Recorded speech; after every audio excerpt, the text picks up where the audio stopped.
Hello guys, कैसे हैं आप लोग? कैसी चल रही है आपकी तैयारी? आई होप अभी तक आपने जो कुछ भी पढ़ा है वो आपको उसमें कोई भी डाउट नहीं होगा, किसी भी तरीके का कोई भी डाउट नहीं होगा। मैं आपको स्लोली एंड स्टेडली असाइनमेंट भी प्रोवाइड कराने वाला हूं। जैसे ही कोई चैप्टर कंप्लीट होगा मैं आपको साथ ही साथ असाइनमेंट या फिर इन बिटवीन भी आपको असाइनमेंट की लिंक प्रोवाइड कराता रहूंगा। तो अभी तक हमने बात की थी डायमेंशन एनालिसिस की। आज हम बात करने वाले मेजरमेंट्स, कैसे मेजरमेंट लेने हैं, किस तरीके से हम अब आगे की बातें करने वाले हैं। तो हम बात करेंगे सबसे पहले सिग्निफिकेंट फिगर्स। मेजर्ड वैल्यू में सिग्निफिकेंट फिगर्स क्या होते हैं और उनको हम कैसे काउंट करते हैं। इनका सबसे पहले हम बात करते हैं मेजर्ड वैल्यू क्या है, होती है और कैसे होती है। मैंने कहा सपोज दैट आपको एक स्केल दी गई है, ठीक है। इस स्केल में अगर मैं आपसे सिर्फ रीडिंग पूछूं कि ये जो लाइन है, इस लाइन के लिए आप रीडिंग कितना दोगे, आप क्या करोगे? आप कहोगे सर बहुत आसान है, आप इसको ऐसे कनेक्ट करोगे तो ये यहां तक की लेंथ आ रही है, ये 1 है तो ये 1.1 हो गया, ये 1.2 हो गया। अब कुछ लोग इसको आंसर 1.2 बोलेंगे, कुछ लोग इसको आंसर 1.3 भी बोल सकते हैं, ठीक है, because they are not sure that it is 1.2 और 1.3, ठीक है। तो आप इस चीज को ध्यान रखें, यही आपकी अनसर्टेनिटी होती है कि ये लास्ट वाली डिजिट, देखो आपकी स्केल अलाउ नहीं करती कि आप एग्जैक्ट वैल्यू दे पाओ। लास्ट वाली डिजिट हमेशा आप बोल सकते हो, थोड़ा बहुत अनसर्टेनिटी रहते ही रहती है। तो यही कहलाती है कि आपकी अनसर्टेनिटी इन दी मेजरमेंट, ये लास्ट डिजिट। कुछ लोग 1.2 बोलेंगे और कुछ लोग 1.3 बोलेंगे, ठीक है। So this is called uncertainty. अब ध्यान हमें क्या रखना है, जब भी हम मेजर्ड वैल्यू कैलकुलेट करके देते हैं उसमें एक से ज्यादा अनसर्टेन डिजिट नहीं होना चाहिए। कुछ लोग और भी इंटेलिजेंसी दिखाएंगे, यहाँ पे आप थोड़ा दिमाग लगाएंगे तो कुछ लोग क्या बोलेंगे, इसको आंसर देंगे सर ये 1.24 है, करेक्ट। वो लोग क्या बोलेंगे, सर ऐसा लग रहा है कि ये 1.2 और 1.3 के मिड से थोड़ा सा पहले है, तो वो उसको रीडिंग दे देंगे 1.24। कुछ लोग इसको 1.25 भी बोल सकते हैं। मतलब क्या कहने का, सर ये वाली डिजिट तो ऑलरेडी अनसर्टेन थी, कुछ लोग अब इसको भी अनसर्टेन करते जाएंगे। तो आप बोलोगे यहाँ पे अनसर्टेन डिजिट कितनी आ गई, 2 आ गई। तो आप बोलोगे ये तो एकदम गलत है। यार हम मेजरमेंट कर रहे हैं, हम तुक्के नहीं मार रहे हैं, हम आइडिया नहीं ले रहे हैं, हमें मेजरमेंट करना है। तो ध्यान रखें, कभी इस तरीके की आपकी जब स्केल अलाउ ही नहीं करती है 4 और 5 बताना, आप कैसे बता सकते हो? कोई 4 बोल देगा, कोई 5 बोल देगा, कोई 6 बोल देगा, कोई 7 बोल देगा, ठीक है। हमेशा याद रखेंगे कि आपकी जो मेजर्ड वैल्यू आप देंगे उसमें एक से ज्यादा अनसर्टेन डिजिट नहीं होना चाहिए। यही आपका मेन फंडा होता है मेजर्ड वैल्यू देने का। क्या ये बात समझ में आया? बाकी देखिए ये 1 सर्टेन है यार, 1 तो है ही। आप बोलते हैं लास्ट वाली डिजिट अनसर्टेन हो रही है, तो हमेशा मेजरमेंट में लास्ट वाली डिजिट अनसर्टेन होती है, उसके अलावा और कोई अनसर्टेन डिजिट नहीं होनी चाहिए। मैंने कहा सिग्निफिकेंट फिगर्स क्या होते हैं, मैंने कहा all the certain digits and 1 uncertain digit in the measured value are called significant figures और सिग्निफिकेंट डिजिट्स। आपने जो मेजर्ड वैल्यू दी गई है ना, उस मेजर्ड वैल्यू में जितनी भी सर्टेन डिजिट्स हैं, ये बाकी सारी सर्टेन, अगर आप बोलोगे यहाँ पे 2 और 3 को छोड़ के बाकी सर्टेन डिजिट्स हैं, ठीक है। तो आप बोलोगे certain digit plus 1 uncertain digit, वो सारे के सारे क्या कहलाते हैं, सिग्निफिकेंट फिगर्स कहलाते हैं, ठीक है। एंड इनके नंबर को हम बोलते हैं नंबर ऑफ सिग्निफिकेंट फिगर्स। मैंने कहा फॉर एग्जांपल ये आपने एक मेजर्ड वैल्यू दी है 2, 3, 4, 5 सेंटीमीटर, तो आप बोलोगे सर ये लास्ट वाली डिजिट कैसी होगी, अनसर्टेन होगी, और ये बाकी 3 कैसी होंगी, सर्टेन होगी। तो इसमें जो आप आंसर दोगे यहाँ पे नंबर ऑफ सिग्निफिकेंट फिगर्स कितनी आएंगी, तो आप बोलोगे 4। सिमिलरली आप इसमें बोलेंगे 2.4000 kg, तो आप बोलोगे सर इसमें 1, 2, 3 ये वाली अनसर्टेन है, बाकी सारी कैसी होंगी, सर्टेन होगी। मतलब ये ऊपर नीचे थोड़ा सा हो सकती है, तो आप बोलोगे ये वाली चीजें कैसी होंगी, सर्टेन होंगी। तो आप बोलोगे सर इसमें भी कितनी है, 4 सिग्निफिकेंट फिगर्स हैं, ठीक है। सिग्निफिकेंट फिगर्स फाइंड आउट करने के कुछ रूल्स होते हैं, हर बुक में लिखे होते हैं, हर टीचर लिखवाता है, ठीक है, आपकी कॉपी में मैं कहूंगा, और बाद में जाके फिर ये भी बताता है कि यार वो रूल एक दूसरे को कॉन्ट्राडिक्ट भी कर रहा है। मैं आपको बोलूंगा सिर्फ एक रूल मैं फॉलो करता हूं, वही मैं आपको ही बोलने की कोशिश करूंगा कि sir significant figures find out करने का जो मेन रूल मैं बिलीव करता हूं या मैं फॉलो करता हूं, और ऐसा नहीं है एनसीईआरटी भी उसी को, अल्टीमेटली आपको वही फॉलो करना है। जो बाकी के 4 रूल्स लिखवाए जाते हैं वो कॉन्ट्राडिक्ट भी हो सकते हैं, लेकिन जो लास्ट रूल आपको लिखवाया जाता है वो आपको हमेशा फॉलो करना होता है, राइट। जब अगर उसको फॉलो करते टाइम पहले वाला कोई कॉन्ट्राडिक्ट हो भी रहा होता है तो आप उसको एलिमिनेट कर देते हो। तो हमने कहा हम क्यों उस रूल को पढ़े, हम सिर्फ लास्ट वाले रूल को पढ़े जो हमारा स्टैंडर्ड होगा, हमेशा अप्लाई होगा। मैं क्या देखते हैं, मैंने कहा represent the value in scientific notation. पहले आप क्या करो, अपनी जो भी मेजर्ड वैल्यू है, मेजर्ड वैल्यू की बात कर रहे हैं, वो उस मेजर्ड वैल्यू को साइंटिफिक नोटेशन में रिप्रेजेंट करें। एक चीज बहुत अच्छे से ध्यान रख लीजिएगा, सिग्निफिकेंट फिगर्स का मतलब केवल और केवल मेजर्ड वैल्यूज में होता है, कोई नंबर्स नहीं में नहीं होता है ना। कोई भी ऐसे रैंडम नंबर उठा के दे दोगे, आप बोलोगे इसमें सिग्निफिकेंट फिगर्स निकालो, नहीं। सिग्निफिकेंट फिगर्स का मतलब ही मेजर्ड वैल्यू में होता है, क्योंकि उसी में सर्टेनिटी और अनसर्टेनिटी आई थी। ठीक है, नंबर में कोई अनसर्टेनिटी सर्टेनिटी क्या होता है? मैंने कहा represent the value in the scientific notation, हमेशा अपनी मेजर्ड वैल्यू को साइंटिफिक नोटेशन में ही रिप्रेजेंट करें। रिप्रेजेंट करने का तरीका क्या होता है? देखिए, ये इस तरीके से होता है, यहाँ पे एक नंबर होता है इंटू 10 की पावर समथिंग होता है और ये यूनिट होती है। जो भी मेजर वैल्यू आएगी आपकी इसी तरीके से होगी। इस नंबर में ध्यान रखें, ये जो डेसिमल से पहले वाली वैल्यू होती है, डेसिमल से पहले वाली वैल्यू 1 से लेके 9 के बीच में लाई करेगी हमेशा। ये 1 से छोटी यानी 0 नहीं होनी चाहिए और 9 से बड़ी मतलब 10, 11, 12 2 डिजिट में नहीं होनी चाहिए। हमेशा आप बोलोगे कि सर ये केवल और केवल 1 डिजिट में ही होनी चाहिए, और डेसिमल के बाद आप बाकी वैल्यू दे सकते हो। ठीक है, तो जैसे कि मैंने कहा इसका एग्जांपल ले लो, 2, 3, 4, 5 सेंटीमीटर अगर कोई मुझको दे रहा है तो मुझे इसको रिप्रेजेंट करने का तरीका क्या होगा? आप लिखोगे 2.345 इंटू 10 की पावर, आप बोल दोगे यहाँ पे कितना हो जाएगा? 3 सेंटीमीटर। इस तरीके से आप रिप्रेजेंट कर सकते हो। ठीक है, इसकी बात करोगे तो आप इसको भी कैसे करोगे? 2.400 इंटू 10 की पावर 10 की पावर 0 केजी। क्लियर? तो आप बोलोगे इस तरीके से आपको रिप्रेजेंट करना है, और फिर ये जो वैल्यू आई है इसमें जितनी भी सिग्निफिकेंट फिगर्स हैं उनको आपको काउंट करके बता देना है। 10 की पावर का सिग्निफिकेंट फिगर में कोई भी रोल नहीं होगा, इस चीज को ध्यान रखेंगे। फिर से सुनिए, represent the value in the scientific notation.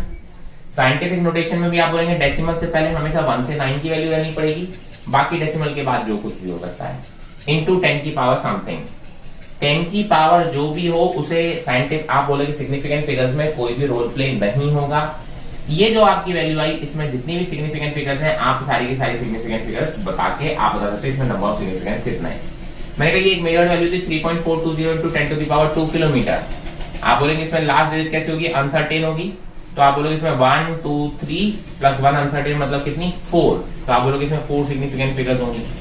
आप इसी किलोमीटर को आप मीटर में कन्वर्ट कर सकते हो, तो 10 टू द पावर 3 से मल्टीप्लाई कर दोगे, वैल्यू अभी भी यही रहेगी। आप बोलोगे सर ये इस वैल्यू में कोई चेंज नहीं आया, नंबर ऑफ सिग्निफिकेंस अभी भी यही रहने वाली है।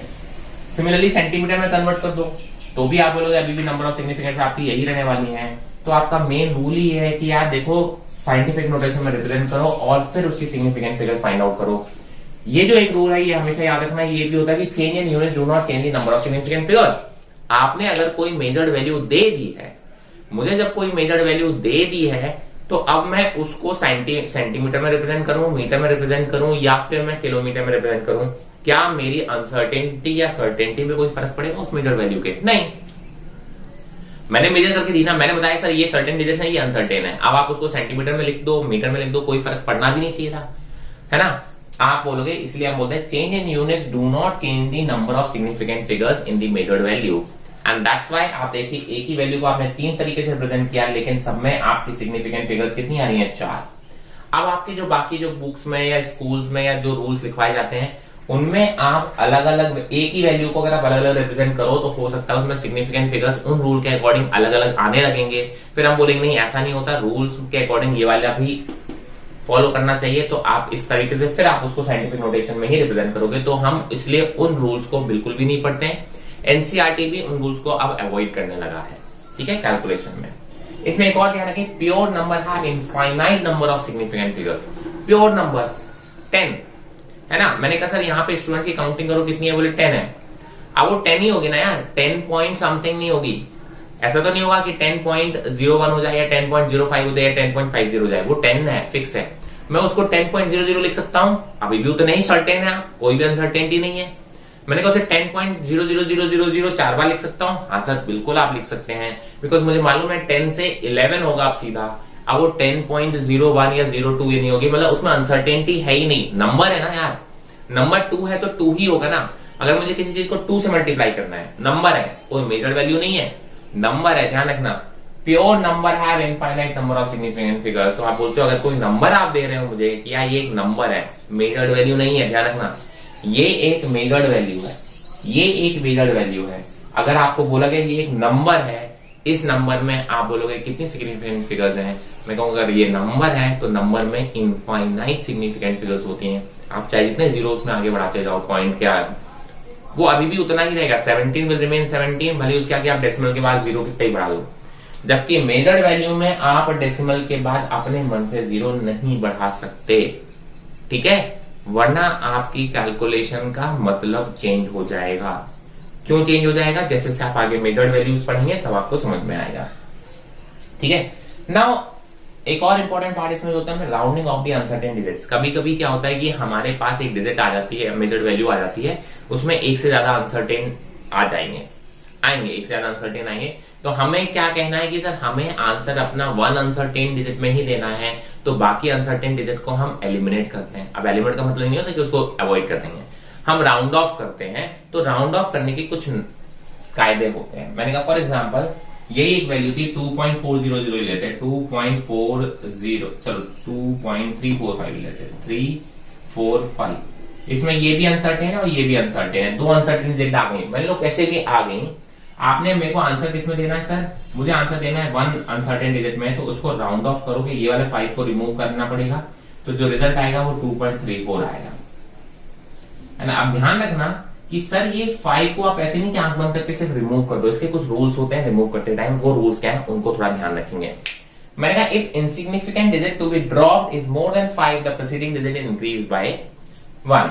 मैंने कहा सर अगर मान लो कि इसी की बात कर लेते हैं कि अगर ये 5 की जगह पे 6 होता, क्या होता है? ये 6 होता। अब जो डिजिट आपको रिमूव करनी है अगर उसकी वैल्यू 5 से बड़ी है, then the preceding digit is increased by 1। इसका मतलब आपको जब इसका आंसर देना होगा तो इससे पहले वाले डिजिट को आप 1 से इंक्रीज कर दोगे और आंसर विल बी 2.35। ध्यान से देखें, the digit which has to be removed और dropped if it is more than 5 the preceding digit is increased by 1। Clear? मैंने कहा if the digit to be dropped is less than 5 the preceding digit remains unchange. अगर अब मैंने बोला sir ये जो remove करनी है डिजिट, ये 6 की जगह पे क्या है? सर ये 6 की जगह पे 3 है। अब इसको रिमूव करना है क्योंकि ये 5 से छोटी है, तो आप बोलोगे सर इसका मतलब इससे पहले वाले डिजिट में आपको कोई भी चेंज नहीं करना है। ठीक है, तो ध्यान रखेंगे the digit which has to be removed, ठीक है, इज ग्रेटर देन 5, तो आप बोलोगे कि सर आप प्रीसीडिंग डिजिट को 1 से इंक्रीज कर दोगे। प्रीसीडिंग का मतलब उससे पहले वाले डिजिट की बात कर रहे हैं। और अगर आप बोलते हो जो डिजिट आपको रिमूव करनी है वो 5 से छोटी है, तो आप पहले वाले डिजिट में कोई भी चेंज नहीं करते हैं। ठीक है, और अगर आपको 1 से ज्यादा डिजिट रिमूव करनी है तो आप एक एक करके रिमूव करेंगे, इस तरीके से चलेंगे, आप लेफ्ट टू राइट चलेंगे। ठीक है, अगर यहाँ पे मैं बोलता हूँ 4 भी रिमूव करनी होती है तो आप बोलते हैं पहले इसको रिमूव करो फिर इसको रिमूव करो, इस तरीके से एक एक डिजिट करके रिमूव करते हैं। अब ये तो हमें समझ में आ गया कि हमारी डिजिट 5 से बड़ी है तो उससे पहले वाली में एक इंक्रीज कर देंगे, अगर 5 से छोटी है तो कोई चेंज नहीं करेंगे। मैंने कहा फर्स्ट कहां पर है? जब है if a digit to be dropped is 5, अगर 5 को ही ड्रॉप करना है। मैंने कहा सबसे सिंपल तरीका याद रखने का है कि अगर 5 है, लास्ट डिजिट 5 ही है जिसको ड्रॉप करना है, तो हमेशा आंसर हम इवन नंबर्स में देने की कोशिश करेंगे। हमारी जो प्रीसीडिंग डिजिट होनी चाहिए वो 5 इवन होनी चाहिए। तो उसने इसे बोला the preceding digit to be increased by 1 if it is odd. अगर वो ऑड है तो उसको 1 से बढ़ा देंगे, उससे पहले वाली डिजिट। अगर आपको 5 को रिमूव करना है, 5 से पहले वाली डिजिट देखो, अगर वो ऑड है तो उसे इंक्रीज करके 1 से मतलब इवन में कन्वर्ट कर देंगे, और अगर वो एल्स लेफ्ट अनचेंज, और अगर वो ऑड नहीं है तो उसको एज इट इज छोड़ देंगे, मतलब इवन है तो उसको एज इट इज छोड़ देंगे, मतलब आंसर हम इवन नंबर्स में या इवन डिजिट में ही रखना चाहेंगे फाइनल डिजिट। करेक्ट? मैंने फॉर एग्जाम्पल ये 245, अगर ये 2.345 था, मुझे 5 को रिमूव करना है, तो आप आंसर क्या दोगे? सर इससे पहले डिजिट क्या है? इवन है, तो आंसर आपका रहेगा 2.34। इसी तरीके से अगर मैंने 2.335 बोला होता, अब आपको अनसर्टेन 2 है, आपको इसको रिमूव करना है, तो आप क्या करोगे? इससे पहले डिजिट कैसी है? ऑड है, तो आप क्या करोगे? इसमें +1 कर दोगे, तो आप आंसर लिखोगे 2.34। मतलब आपको जो आंसर देना है उसमें लास्ट डिजिट आपको इवन बना के देनी है, इस तरीके से आप याद रखेंगे। So this is how you can round of a value, जो भी मेजर्ड वैल्यू आ रही है उसमें अगर आपको अनसर्टेन डिजिट कम करने के लिए राउंड ऑफ करना पड़ेगा आंसर, तो आप इस तरीके से करेंगे। यस, इस तरीके के क्वेश्चंस आ चुके हैं। इनफैक्ट जब मैंने जेई लिखा था तब भी एक क्वेश्चन आया था, बहुत सिंपल लग रहा था क्योंकि उसमें मुझे मालूम मेजर्ड वैल्यू निकालना बड़ा आसान था, लेकिन जब मैंने देखा मेरे चारों ऑप्शन सेम दिख रहे थे, चारों ऑप्शन सेम दिख रहे थे, और मैं क्वेश्चन, क्योंकि तब मुझे इतना सिग्निफिकेंट फिगर्स और राउंड ऑफ का आइडिया नहीं था कि यार ये कैसे करना है। ठीक है, तो मैं कहूंगा मेरे चारों ऑप्शन सेम दिख रहे थे, और जब मैं चारों ऑप्शन सेम दिखते हैं तो फिर मैं क्या कहूंगा, अरे यार ये तो मेरे सारे ऑप्शन करेक्ट आ रहे हैं। अब मुझे ये नहीं मालूम था कि मुझे कौन सा आंसर टिक करना है उसमें। क्लियर? तो हम बात करेंगे कि सर अगर एक से ज्यादा फिजिकल क्वांटिटीज को जब ऐड और सबट्रैक्ट किया जाता है तो हमारे रिजल्ट में कितने सिग्निफिकेंट फिगर्स या किस तरीके से हम अपने आंसर्स को रिप्रेजेंट करेंगे। मैंने कहा फॉर एग्जांपल पहले हम बात करते हैं एडिशन और सबट्रैक्शन की। एग्जांपल समझने की कोशिश करते हैं। मैंने कहा मान लो मेरे पास एक वैल्यू है 0.03 ग्राम और एक है 12.2 ग्राम। ठीक है, आप बोलेंगे सर कि सर इसमें अगर मैं बात करूं तो देखिए अनसर्टेन डिजिट कितनी है सर, ये इसमें अनसर्टेन डिजिट कितनी है, ये इसमें नंबर ऑफ सिग्निफिकेंट फिगर अगर काउंट करेंगे तो आएगी 1, इसमें नंबर ऑफ सिग्निफिकेंट काउंट करेंगे तो कितनी आएगी 4। Now we have to add these two quantities. ठीक है, ये साइंटिफिक नोटेशन में कन्वर्ट करके आप निकालेंगे तो सिग्निफिकेंट फिगर इसकी प्रॉपर आ जाएगी। मैंने कहा सर अगर हम इनको ऐड करेंगे तो देखिए रिजल्ट कितना आएगा 312.12। अब जरा देखिए ये सिग्निफिकेंट, ये आपकी अनसर्टेन डिजिट थी तो ये भी अनसर्टेन हो गई। मैंने कहा सर ये सर्टेन थी बट ये अनसर्टेन हो गई। जब भी आप अनसर्टेन और सर्टेन को ऐड करोगे तो देखो आपको अनसर्टेनिटी आनी आंसर में, तो आपको ये भी बोलोगे कि सर ये कैसी हो गई, अनसर्टेन हो गई। मैंने कहा ये बाकी देखिए सारी की सारी सर्टेन है, ये सर्टेन प्लस सर्टेन सर्टेन है और यहाँ पे तो सर्टेन है ही। मैंने कहा जो मेरा आंसर आया वो आया ये। अब मेरे आंसर में कितनी अनसर्टेन डिजिट आ रही है 2। मैंने कहा नहीं, मेरे आंसर में हमेशा मैक्सिमम एक अनसर्टेन डिजिट होनी चाहिए। तो मैं क्या करूंगा सर, मैं इसमें राउंड ऑफ करूंगा। मैं जब इसको राउंड ऑफ करूंगा तो मेरा जो आंसर आएगा वो आएगा 12.21 ग्राम और उसमें अनसर्टेन कितनी रहेगी ये। So that is my answer. ठीक है, राउंड ऑफ के आपको रूल्स फॉलो करने होते हैं। अब जरा इसमें समझिए थोड़ा सा कि सर मैंने क्या किया। मैंने कहा सर इसमें अनसर्टेन डिजिट थी 1, मेरे आंसर में जो अनसर्टेन डिजिट सॉरी इसमें आप बोलेंगे सिग्निफिकेंट फिगर्स कितनी थी 1। मैंने कहा मेरे आंसर में सिग्निफिकेंट फिगर्स कितनी आ रही है 4। ठीक है, जबकि आप बोलते हो इसमें सिग्निफिकेंट फिगर्स कितनी थी 4। ठीक है, इसमें डेसिमल प्लेसेस 3 थे, इसमें 2 थे। मेरे आंसर में डेसिमल प्लेसेस का आंसर कितने आया था 2 तक आया। ठीक है, एक्चुअली व्हाट हैपेंस, तो फिर आपने बोला सर मैं हर बार इसको कैलकुलेट करके रखूंगा तो बड़ा गड़बड़ हो जाएगा। हर बार तो मैं नहीं निकाल सकता ना uncertain digit, certain digit, uncertain digit. तो फिर इसके लिए सारे एग्जांपल्स को ऐसे देख के फिर ये रूल बना दिया कि जब भी आप दो क्वांटिटीज को ऐड या सबट्रैक्ट करेंगे तो आपका जो रिजल्ट है, आपका जो रिजल्ट है उस रिजल्ट में हम उतने ही डेसिमल प्लेसेस तक आंसर देंगे जितना कि आपका जो क्वांटिटीज ऐड या सबट्रैक्ट हो रही है उसमें minimum number of decimal places इसके पास होंगे। तो इसके पास डेसिमल प्लेसेस 3, इसके पास कितने थे 2, आपके आंसर में कितने आए 2। ठीक है, तो अगर मैं इसको अपने स्टेटमेंट वाइज अगर आप लिखना चाहो तो कैसे लिखोगे, whenever 2 or more physical quantities are being added or subtracted, there should be as many decimal places retained in the final result as there are in the physical quantities with the least decimal places। ठीक है, तो मतलब मेरे answer में उतने ही decimal places तक answer मुझे देना है जितने डेसिमल प्लेसेस जो क्वांटिटीज ऐड या सबट्रैक्ट हो रही होती हैं उनमें से जिसके पास मिनिमम डेसिमल प्लेसेस होते हैं उसके बराबर। ठीक है, बहुत अच्छे जोर दे रहा हूं बिकॉज आपका जो अगला है वो है मल्टीप्लिकेशन डिवीजन, उसमें रूल थोड़े चेंज हो जाते हैं। मैं एक एग्जांपल देते हैं। ठीक है, आप बोलते हो कि सर मान लो कि सर एक एग्जांपल की बात कर लेते हैं। मेरे पास 0.307 सेंटीमीटर, 0.52 सेंटीमीटर एंड 0.4 सेंटीमीटर। ठीक है, आप बोलते चलो उसको 4 बना। मैं कहा इन तीनों क्वांटिटीज को आपको ऐड करना है और रिजल्ट लिखना है, तो मैं रिजल्ट लिख लेते हैं। मैंने कहा देखिए 7 3 5 3 8 4 12, तो 1.237 centimetre is my answer. But यहां पर देखो इसमें डेसिमल प्लेसेस 3 है, इसमें 2 है, इसमें 2 है, तो आपको कितने तक डेसिमल प्लेस तक आंसर देना है सर 2 डेसिमल प्लेसेस तक। मेरे पास अभी डेसिमल प्लेसेस कितने 3 है, इसका मतलब मैं इसको भी एलिमिनेट कर दूंगा। क्या करूंगा, इसको भी एलिमिनेट कर दूंगा। जब आप जैसे इसको एलिमिनेट करोगे तो जो आंसर आएगा, तो देखिए राउंड ऑफ के रूल लगाऊंगा तो आंसर आपको जो देना है वो आएगा 1.24 centimetre. So this is your answer. ठीक है, तो ये राउंड ऑफ करके ही हम आंसर देते हैं, सिग्निफिकेंट फिगर्स के रूल्स को फॉलो करते हैं। मैंने कहा सर अब बात कर लेते हैं अगर दो क्वांटिटीज मल्टीप्लाई या डिवाइड हो रही हैं, है ना। मैंने कहा मल्टीप्लीकेशन या डिवीजन के केस में हम क्या रूल फॉलो करेंगे उसकी बात कर लेते हैं। मैंने कहा सर एग्जांपल से कोशिश करते हैं समझने की। मैंने कहा मेरे पास एक क्वांटिटी है जिसको मैंने बोल दिया 1.213 और दूसरी क्वांटिटी है आप बोलोगे 21.2। ठीक है, ये मेरे पास आप बोलोगे कि सर दो क्वांटिटीज हैं मान लो एक दोनों सेंटीमीटर में दे रही है, आपको इनको मल्टीप्लाई करना है। क्या करना है आपको? इनको मल्टीप्लाई करना है।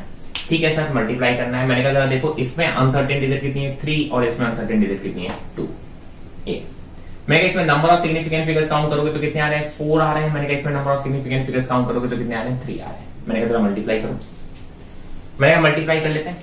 मैंने कहा 2 से जब इसको मल्टीप्लाई करेंगे तो 2 3 6 2 4 2। ठीक है, अब जरा देखिए, क्योंकि आपने 2 से मल्टीप्लाई किया, 2 अनसर्टेन था, और अनसर्टेन का किसी भी डिजिट में आप मल्टीप्लाई करोगे तो सारी चीजें अनसर्टेन होने वाली है।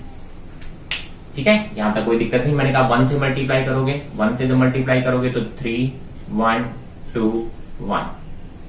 अब 1 सर्टेन है, लेकिन जब इसका 3 से मल्टीप्लाई करोगे तो आप बोलोगे ये 3 अनसर्टेन आने वाला है। मैंने कहा बहुत अच्छी बात। मैंने कहा इससे मल्टीप्लाई करते हो, फिर 2 से मल्टीप्लाई करोगे तो फिर से आप बोलोगे कितना आएगा?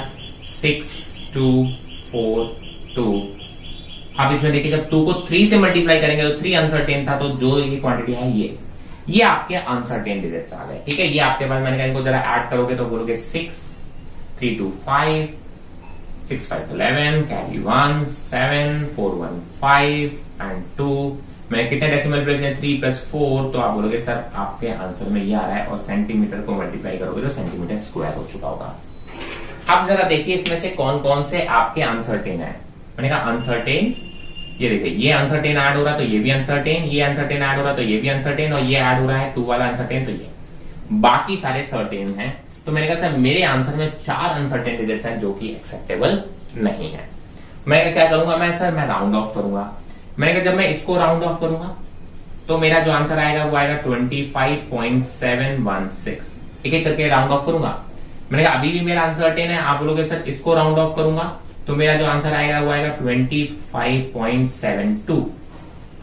ठीक है, आप बोलोगे 7 भी अनसर्टेन है, यहां पे भी, और ये भी अनसर्टेन है। मैंने इसको एक बार और राउंड ऑफ करूंगा, जब इसको राउंड ऑफ करूंगा तो मेरे पास जो आंसर आएगा वो आएगा 25.7 सेंटीमीटर स्क्वायर। इसमें एक ही अनसर्टेन है, that will be my answer. Clear है ये बात? आप जरा देखो, इसमें कितनी सिग्निफिकेंट फिगर्स थी? 3। आपने बोला इसमें भी कितनी थी? 3। इसमें कितनी सिग्निफिकेंट फिगर्स थी? 4। अब मल्टीप्लीकेशन और डिवीजन करते टाइम फिर मैंने रूल बनाया, ऐसे कई सारे मल्टीप्लीकेशन डिवीजन करके देखे। तो मैंने कहा हर बार मैं नहीं कर सकता, तो मैंने क्या रूल बनाया? देखिए ये रूल्स क्या किए, मैंने कई सारे एग्जांपल देखे, और उसमें मैंने देखा कि सर अगर हम लीस्ट सिग्निफिकेंट फिगर वाला आंसर देंगे तो हमें अनसर्टेन डिजिट्स चेक करने की जरूरत नहीं है। एडिशन सब्ट्रैक्शन करते टाइम हम आंसर लीस्ट डेसिमल प्लेसेस वाला देते हैं। जो भी आपकी क्वांटिटीज ऐड हो रहा है सब्ट्रैक्ट हो रही है, उनमें जो लीस्ट डेसिमल प्लेसेस है सिर्फ उतने ही डेसिमल प्लेस तक आंसर देंगे तो आपका करेक्ट सर्टेन डिजिट तक आपके आंसर आएंगे। मैंने कहा ऐसे ही मल्टीप्लीकेशन डिवीजन की जब हम बात करेंगे तो ध्यान रखेंगे कि आप जो आंसर देंगे उसमें आपके आंसर में least number of significant figures होनी चाहिए। जितनी आपकी क्वांटिटीज ऐड और सब्ट्रैक्ट हो रही है उनमें से जो सबसे कम सिग्निफिकेंट फिगर वाला नंबर है उतने सिग्निफिकेंट फिगर्स आपके आंसर में होने चाहिए। यहां डेसिमल प्लेसेस नहीं देखेंगे। एडिशन सब्ट्रैक्शन में हम सिग्निफिकेंट फिगर्स नहीं देखते, वहां डेसिमल प्लेसेस देखते हैं। इसको स्टेटमेंट वाइज आप कैसे लिखोगे? When 2 or more physical quantities are being multiplied or divided, there should be as many significant figures retained in the final result as there are in the physical quantity with the least number of significant figures. ठीक है, मतलब उतने ही significant figures हम retain करेंगे अपने final result में जितने की क्वांटिटी जो ऐड मल्टीप्लाई या डिवाइड हो रही है उनमें जिसके पास सबसे कम सिग्निफिकेंट फिगर्स हैं उतने सिग्निफिकेंट फिगर्स के बराबर हमारे आंसर में सिग्निफिकेंट फिगर्स रिटेन होने चाहिए। I hope this is very clear. इसका एक एग्जाम्पल देख लेते हैं। ठीक है, मैंने कहा मान लो कि डिस्टेंस दे रखी है 4.12 मीटर। आपने बोला कि सर अगर मैं बोलूं टाइम दे रखा है 1.2 सेकंड। ठीक है, आपने बोला डिस्टेंस कितनी दे रखी है 4.12 मीटर। मैंने कहा 11 मीटर दे रखा है, 4.11 मीटर, और टाइम दे रखा है 1.2 सेकंड। मुझे स्पीड निकालनी है। सर स्पीड होता है डिस्टेंस अपॉन टाइम। जब आप ये करोगे 4.11 मीटर डिवाइड बाय 1.2 सेकेंड, तो जो स्पीड आ रही है वो आ रही है लगभग 3.425 मीटर पर सेकेंड। अब आपने क्योंकि ये डिवाइड किया, देखिए इसके पास कितने सिग्निफिकेंट फिगर्स हैं? आप बोलते हो 3। इसके पास कितने सिग्निफिकेंट फिगर्स हैं? आपके पास 2। मेरे आंसर में कितने सिग्निफिकेंट फिगर्स आ रहे हैं? 4। मतलब मुझे 2 सिग्निफिकेंट फिगर्स का ऐड करने हैं, मतलब मुझे 2 बार राउंड ऑफ करना पड़ेगा। तो जब मैं इसको राउंड ऑफ करूंगा एक बार, तो आंसर आएगा 3.42। सर राउंडिंग ऑफ के rules as it is follow करेंगे। अभी भी सिग्निफिकेंट फिगर 3 है, मैंने कहा सर एक और राउंड ऑफ करना पड़ेगा, तो मैंने कहा जो मेरा फाइनल आंसर आएगा दैट विल बी 3.4 मीटर पर second. So this is your correct answer. जो भी ऑप्शन में आपके ये भी दिया होगा, ये भी दिया होगा, ये भी दिया होगा, but correct answer is this. इस चीज को ध्यान रखेंगे, सिग्निफिकेंट फिगर्स का बहुत ध्यान रखते हैं, ठीक है। राउंड ऑफ कैसे करते हैं ये भी हम ध्यान रखते हैं। तो ये कुछ बातें थी सिग्निफिकेंट फिगर्स या सिग्निफिकेंट डिजिट्स की। यहां पे आप ये देखिए, हमने ये क्यों पढ़ा सर, कुछ रूल्स थे, क्योंकि आप आगे पढ़ने वाले हैं एरर्स को। और एरर्स है क्या, बेसिकली जो आपका मेजर्ड वैल्यूज में जो अनसर्टेनिटी है उसी को तो आप एरर बोलेंगे, ठीक है। इसलिए ये सिग्निफिकेंट फिगर्स की नॉलेज होना बहुत जरूरी है। इस पर डायरेक्ट क्वेश्चन ऐसा तो नहीं पूछा था, बट कभी कभी क्वेश्चन आ जाते हैं सिग्निफिकेंट फिगर्स को किसी के साथ इंक्लूड करके, आंसर आप कह सकते हो क्वेश्चन में इंक्लूड करके हम पूछ लेते हैं, ठीक है। मेरे टाइम पे जब मैंने जेई लिखा था तब एक सिग्निफिकेंट फिगर्स का डायरेक्ट क्वेश्चन आया था, ऐसे ही आया था सर, स्पीड वगैरह कुछ निकाला था डिस्टेंस अपॉन टाइम करके, और मैं बहुत खुश, मैंने कहा इतना इजी क्वेश्चन। बट जब मैंने आंसर निकाला तो मैंने कहा ना, चारों ऑप्शन ऐसे रखे थे 3.425, 3.42, 3.4, तो मैं चारों ऑप्शन देख के मैं परेशान, मैंने कहा सर इसमें करेक्ट आंसर कौन सा, सारे करेक्ट हैं ये तो, ठीक है। तो ऐसा भी कई बार हो जाता है। तो सिग्निफिकेंट फिगर्स को आप अच्छे से उनके रूल्स जरूर ध्यान कर लीजिएगा। एंड सेम चीज आपकी केमिस्ट्री में भी यूज होने वाली है सिग्निफिकेंट फिगर्स, वहां पे भी आपको शायद आपका टीचर जो होते हैं वो पढ़ाते हैं, ठीक है। तो डेफिनेटली आप बोलोगे तो ये और ज्यादा इंपॉर्टेंट हो जाता है। आई होप इसमें आपको कोई डाउट नहीं होगा। अगर आपको फिर भी कोई डाउट है तो डेफिनेटली आप कमेंट सेक्शन में मेंशन कर सकते हैं, या फिर आप मुझे इंस्टाग्राम पे टेक्स्ट भी कर सकते हैं। इंस्टाग्राम प्रोफाइल की लिंक आपको डिस्क्रिप्शन में मिल जाएगी। अभी तक अगर आपने यूट्यूब चैनल सब्सक्राइब नहीं किया है तो do subscribe the YouTube channel to get the notification of my new incoming videos and share it with your friends. For now, stay healthy, stay safe. Thank you.